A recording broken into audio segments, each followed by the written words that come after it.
Como é tremendo ver o nosso Deus agir.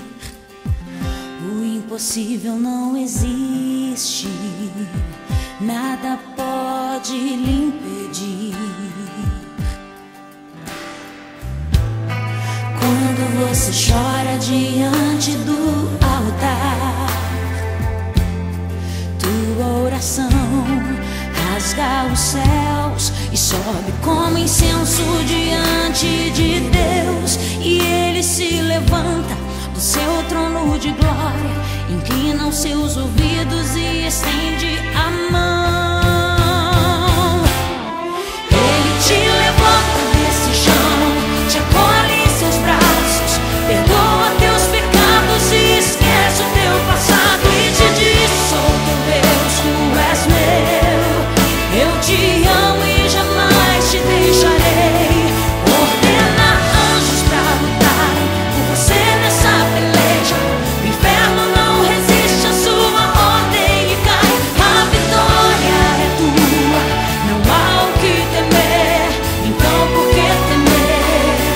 Ele vai à tua frente, meu irmão. Não há o que temer. Então por que temer?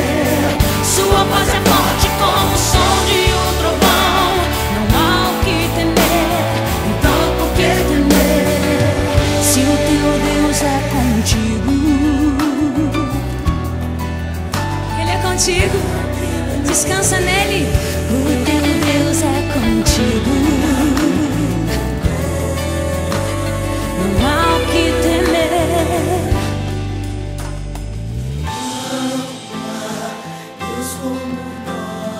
Não há Deus como o nosso Deus.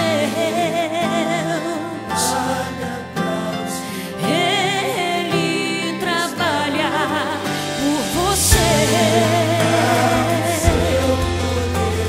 Sinta o seu poder aqui. Se derrame, irmão.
Se o teu Deus é contigo,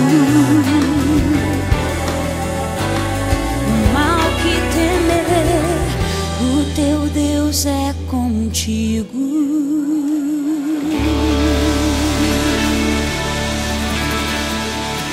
O teu Deus é contigo.